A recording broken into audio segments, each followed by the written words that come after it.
Meu nome é Dr. Vernon Ashford. Até 3 semanas atrás, eu não acreditava em absolutamente nada que não pudesse ser verificado através de dados empíricos e protocolos científicos rigorosos.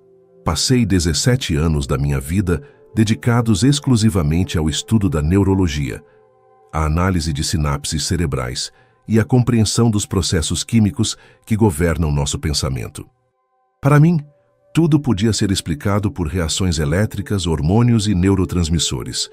A ideia de um Deus, de uma alma imortal ou de vida após a morte sempre me pareceu apenas uma muleta psicológica que as pessoas usavam para lidar com o medo da inexistência. Eu era conhecido entre meus colegas como o pesquisador mais cético do Hospital Universitário de Portland. Debatia abertamente contra qualquer colega que mencionasse espiritualidade no ambiente acadêmico. Para mim, a ciência era a única verdade absoluta, e tudo o mais era superstição primitiva. Mas o que aconteceu comigo na noite de 23 de outubro mudou cada fibra do meu ser.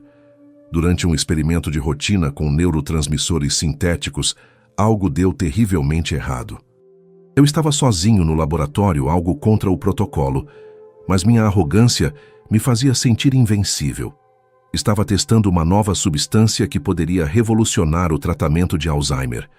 Medi a dosagem, verifiquei as fórmulas 3 vezes, usei todo o equipamento de segurança. Mas não contei com uma reação química inesperada. Um vapor denso começou a se formar dentro da capela de exaustão. O cheiro adocicado rapidamente se transformou em algo acre, que queimou minha garganta. Tentei alcançar o botão de emergência, mas minhas pernas simplesmente cederam. O chão veio ao meu encontro com uma velocidade assustadora. Senti meu rosto bater contra o piso frio de cerâmica. A última coisa que vi foram as luzes fluorescentes do teto, se transformando em listras brilhantes que atravessavam minha visão.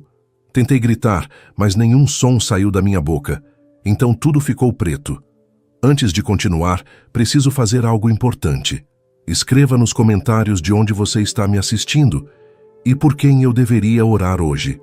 Coloque sua cidade e seu país. Vou anotar cada nome e apresentar a Deus em oração.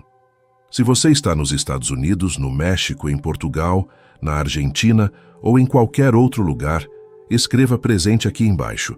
Vamos transformar esta sessão de comentários em um lugar de intercessão genuína, não de debates vazios. Prometo ler o máximo que conseguir e responder com uma oração breve por cada um de vocês. Compartilhe este vídeo agora com alguém que você ama. Não deixe para depois. Se algo dentro de você está dizendo para prestar atenção, obedeça a essa voz interior agora mesmo. O que vou contar nas próximas partes não é teoria. É o que presenciei quando atravessei o véu entre a vida e a morte. Quando meus olhos se fecharam no chão gelado daquele laboratório, eles se abriram em outro lugar completamente diferente. Não havia paredes, não havia teto, não havia nada material ao meu redor. Era uma espécie de luz dourada e suave que não machucava os olhos, mas parecia penetrar até o centro da minha consciência. Olhei para minhas próprias mãos e elas estavam ali, mas com uma transparência estranha, como se fossem feitas de névoa solidificada. Não sentia dor alguma, não sentia o peso do meu corpo, não sentia fome, sede ou cansaço, apenas um silêncio profundo que parecia vivo, pulsante, consciente. Tentei chamar por ajuda, mas percebi que não precisava falar. Cada pensamento que formava em minha mente ecoava no espaço ao redor como se o próprio ar pudesse me ouvir. Foi então que senti uma presença se aproximando. Não eram passos que eu ouvia, mas uma sensação física no peito, como se cada batida do meu coração respondesse à proximidade de algo infinitamente maior do que eu. Uma figura começou a se formar diante de mim. Alta, imponente, envolta em uma luz que era ao mesmo tempo brilhante e suave. Seus olhos eram como poços de sabedoria antiga, profundos demais para compreender. Seu rosto irradiava uma paz que eu nunca havia experimentado em toda a minha vida. E o mais estranho de tudo era que eu tinha a certeza absoluta de que conhecia aquela face. Não era uma lembrança da minha memória cerebral, mas um reconhecimento que vinha de um lugar muito mais profundo dentro de mim. Minha alma sabia quem ele era. Ele falou meu nome. E não foi apenas ele quem falou. Foram milhares de vozes ao mesmo tempo, todas dizendo Vernon com uma ternura que me fez desabar em lágrimas. Eu não precisei perguntar quem era. Eu simplesmente sabia. Era Jesus. O mesmo Jesus que eu havia ridicularizado em conversas acadêmicas. O mesmo Jesus sobre quem eu dizia ser apenas um mito bem construído. O mesmo Jesus que eu afirmava categoricamente não existir. E ali estava ele, real, vivo, olhando para mim com um amor tão intenso que eu senti meu peito arder. Ele me disse que eu estava ali por uma razão muito específica. Disse que havia coisas que eu precisava testemunhar e depois compartilhar com o mundo. Tentei argumentar. Tentei dizer que eu não era a pessoa certa para isso. Afinal, eu era ateu. Eu era cético. Ninguém acreditaria em mim. Mas ele apenas sorriu com uma tristeza nos olhos e disse que justamente por isso eu havia sido escolhido. Porque quando a pessoa mais improvável testifica, até os mais duros de coração param para escutar. Ele estendeu a mão, e embora não tenha tocado em mim fisicamente, senti como se todo o espaço ao meu redor fosse puxado para frente. A luz dourada começou a se dissipar como fumaça levada pelo vento. O céu se abriu acima de nós, um céu infinito cheio de estrelas que pulsavam com vida própria. Senti que estávamos nos movendo, mas não havia vento, não havia sensação de velocidade. Era como se o próprio universo estivesse se reorganizando ao nosso redor. De repente, a Terra apareceu abaixo de nós. Linda, azul, frágil. Podia ver os continentes com clareza absoluta, as nuvens se movendo em padrões hipnóticos, as linhas brilhantes das cidades à noite. Jesus me disse que o que eu estava prestes a ver eram advertências, não sentenças inevitáveis. Ele enfatizou que muitas coisas ainda podiam ser mudadas se as pessoas se arrependessem de verdade. O futuro não estava completamente escrito. Havia espaço para misericórdia se a humanidade voltasse para ele.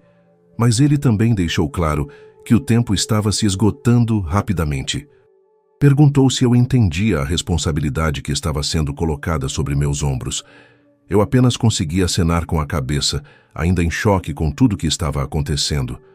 Então ele começou a me mostrar. A primeira visão me deixou sem ar, mesmo não precisando respirar naquele estado. Vi o mapa dos Estados Unidos se formar diante de mim como uma projeção tridimensional viva. A costa oeste começou a tremer. Vi linhas de falha geológica acenderem como fios incandescentes sob a superfície. Seattle, Portland, São Francisco, Los Angeles, San Diego, todas tremendo violentamente. Prédios que eu reconhecia de filmes e noticiários balançavam como árvores em uma tempestade. Vi pontes icônicas se partindo ao meio. Vi rodovias se abrindo em fendas enormes. Vi pessoas correndo pelas ruas, gritando, procurando seus entes queridos. O Golden Gate se contorceu como uma cobra agonizante antes de desabar nas águas da Bahia. Arranha-céus em Los Angeles desmoronavam como castelos de areia. O chão literalmente se abria e engolia carros, casas, pessoas. Jesus ficou ao meu lado com uma expressão de profunda tristeza. Ele não estava com raiva. Ele estava com o coração partido. Ele me disse que isso não era punição por punição, mas uma consequência natural de escolhas humanas e também um alerta para que as pessoas lembrassem do que realmente importa. Disse que quando tudo que é seguro desmorona, o ser humano finalmente olha para cima em busca de ajuda. Vi famílias inteiras enterradas sob escombros. Vi hospitais colapsados com pacientes ainda dentro. Vi o pânico nos olhos daqueles que sempre acharam que a ciência e a tecnologia os manteriam seguros para sempre. Então, a visão mudou. Agora eu estava sobre as grandes planícies, a região central dos Estados Unidos. Nuvens gigantescas se formavam no horizonte, nuvens escuras que giravam com uma fúria impossível. Tornados começaram a descer do céu, não um ou dois, mas dezenas deles ao mesmo tempo. Colunas negras e violentas que varriam tudo em seu caminho. Vi cidades inteiras do Kansas, Oklahoma, Nebraska e Iowa sendo literalmente apagadas do mapa. Casas arrancadas de suas fundações e jogadas quilômetros de distância. Carros voando pelos ares como brinquedos. Pessoas se agarrando umas às outras em porões, enquanto o mundo desabava sobre suas cabeças. Ouvi orações desesperadas. Ouvi mães implorando pela vida de seus filhos. Ouvi homens adultos chorando como crianças pedindo misericórdia. Jesus me disse que esses eram os ventos do julgamento, não de condenação eterna, mas de correção. Ele disse que a humanidade havia se tornado arrogante, confiando apenas em sua própria força e esquecendo que todo o poder verdadeiro vem do alto. Esses ventos serviam para lembrar aos homens de sua fragilidade, de sua necessidade de humildade, de sua dependência do Criador.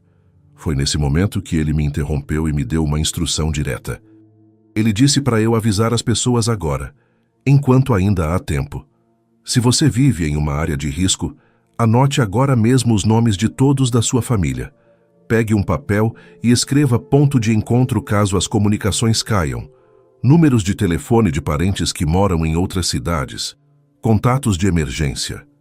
Prepare uma mochila com água engarrafada, alimentos não perecíveis que durem meses, remédios essenciais para pelo menos 2 semanas, documentos importantes em sacos plásticos à prova d'água. Você não precisa construir um bunker sofisticado. Você precisa de clareza mental e um plano sólido. E, acima de tudo, converse com sua família agora, enquanto ainda há paz. Organize essas coisas hoje, não amanhã. Não espere o caos chegar para tentar se preparar. Eu não tinha nada disso preparado quando tive minha crise no laboratório. Se eu tivesse morrido de verdade naquele dia, minha irmã e meus pais não teriam ideia do que fazer com meus pertences, com minhas pesquisas, com nada. Não cometa o mesmo erro que eu cometi. A preparação não é sinal de medo irracional. É sinal de sabedoria e amor por aqueles que dependem de você. A visão seguinte foi ainda mais devastadora porque não mostrava apenas a natureza em fúria, mas o colapso completo da sociedade como a conhecemos. Jesus moveu a mão novamente e o cenário mudou. Agora eu via o Oceano Atlântico, suas águas agitadas e escuras. No horizonte, algo monstruoso estava se formando. Uma tempestade colossal, um furacão tão gigantesco que seu olho tinha o tamanho de vários estados combinados. As nuvens giravam em uma espiral hipnótica e aterrorizante. Jesus me disse que isso aconteceria entre 2026 e 2027. Ele chamou aquilo de um sinal para que a humanidade entendesse que sua força é insignificante diante do Criador.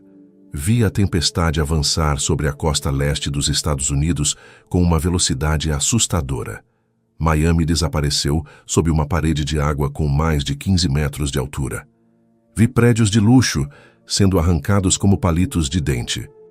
Vi iates caríssimos sendo jogados para dentro da cidade como projéteis mortais. Charleston, Savannah, Jacksonville, todas submersas. Vi famílias inteiras nos telhados das casas com crianças nos braços, gritando por socorro que não chegava. Helicópteros tentavam resgatar pessoas, mas eram tantos que era impossível salvar a todos. Vi o desespero nos olhos de pais que tinham que escolher qual filho tentar salvar primeiro. Vi idosos sendo deixados para trás porque não havia espaço nos botes de resgate. Mas o que mais me impactou não foi a destruição física, foi o que veio depois. Jesus me mostrou as cidades que sobreviveram à tempestade. Mostrou o que aconteceu quando a comida começou a acabar, quando a água potável se tornou mais valiosa que ouro, quando a eletricidade não voltou por semanas. Vi pessoas que antes eram vizinhos amigáveis se enfrentando com violência por uma garrafa de água. Vi saques generalizados em supermercados. Vi multidões enfurecidas atacando caminhões de suprimentos. Vi o governo perdendo completamente o controle da situação, tropas nas ruas tentando conter a anarquia, toque de recolher sendo ignorado, cidades inteiras transformadas em zonas de guerra. Jesus me disse algo que ficou gravado em minha mente como ferro em brasa. Ele disse que o maior perigo não viria dos desastres naturais, mas do coração humano quando o amor esfria. Quando as pessoas esquecem de Deus, elas se tornam piores que animais. Elas perdem a capacidade de sentir compaixão.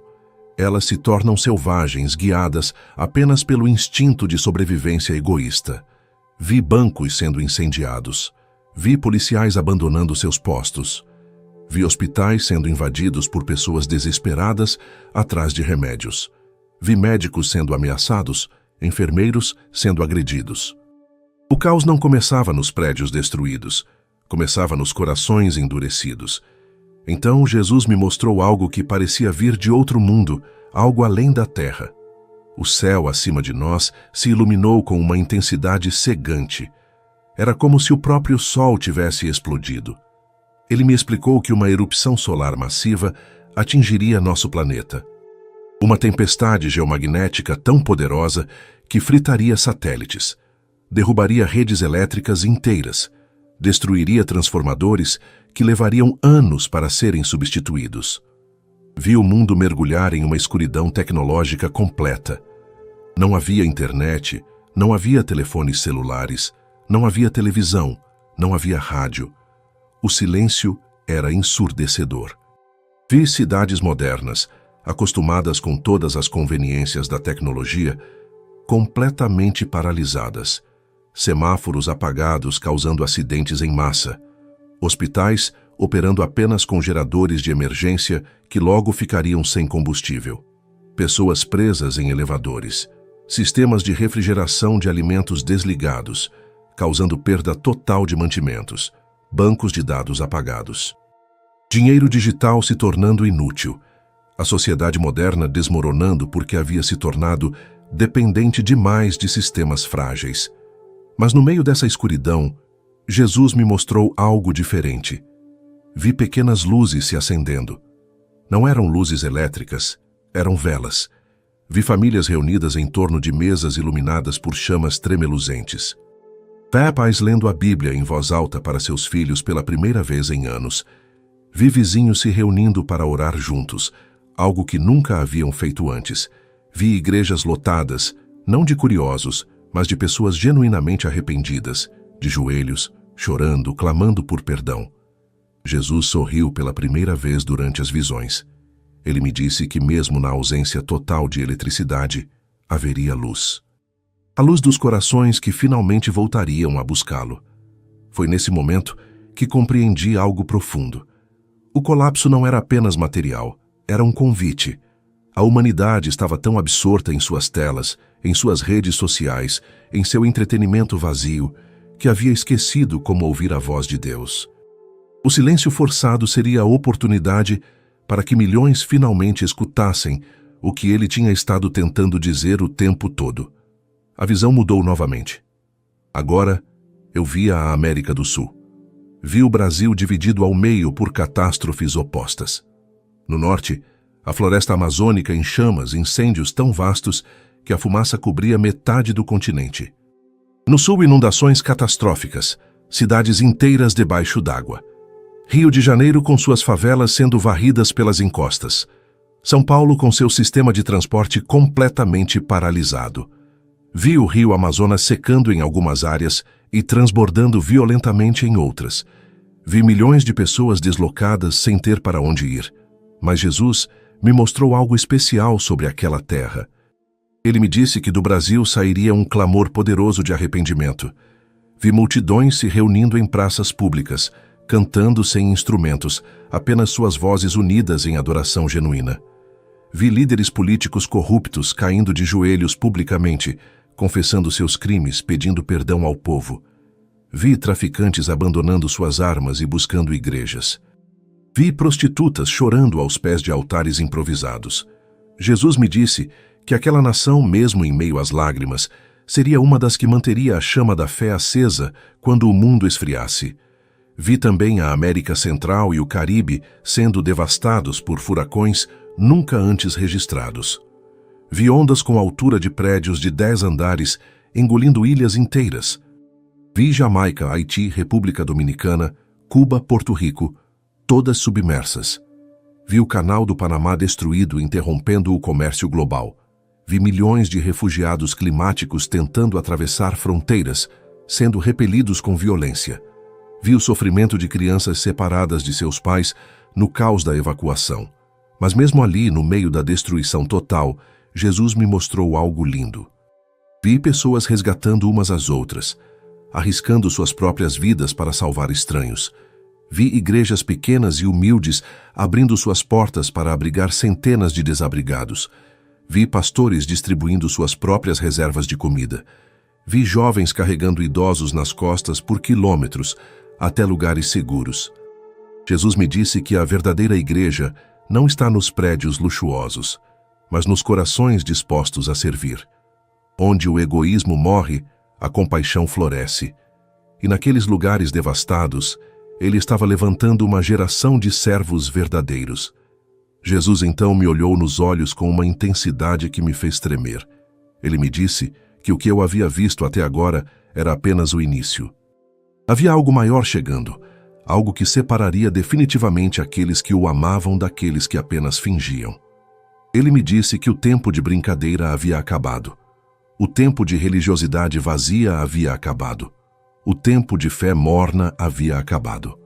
Agora era o tempo da verdade absoluta, onde cada coração seria revelado pelo que realmente contém. Ele ergueu a mão mais uma vez, e tudo ao nosso redor se transformou.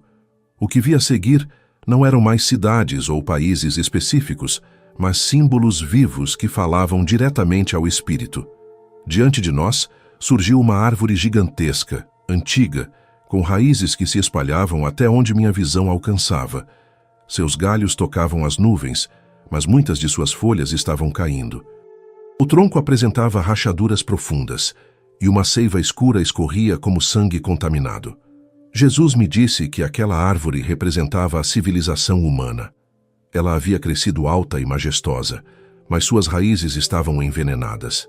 Olhei mais de perto para as raízes e vi rostos aprisionados nelas, milhares de pessoas presas na terra, bebendo de águas turvas e escuras. Jesus explicou que o veneno vinha das escolhas da humanidade, da ganância, do orgulho, do ódio, da indiferença ao sofrimento alheio. Ele me disse que o ser humano foi criado para beber da fonte do Criador, mas escolheu beber da lama que ele mesmo produziu. A árvore ainda vivia, mas estava morrendo lentamente. Jesus me disse que ele não deixaria a árvore morrer completamente, mas que os galhos que rejeitassem a luz seriam cortados. Apenas o que fosse puro permaneceria. A cena mudou, e diante de mim apareceu um vasto campo de trigo dourado. O vento soprava suavemente, fazendo as espigas dançarem como ondas de um mar luminoso. Mas entre o trigo cresciam ervas daninhas, altas e entrelaçadas, sufocando algumas plantas boas. Então surgiram homens no campo carregando foices afiadas. Eles começaram a colher com precisão cirúrgica, separando o trigo do joio. Cada movimento era calculado, cuidadoso, evitando danificar o que era bom. Jesus me disse que este era o tempo da separação. O trigo e o joio cresceram juntos até o momento certo, e aquele momento havia chegado. Não era castigo, era discernimento. Era a revelação da verdade sobre cada coração.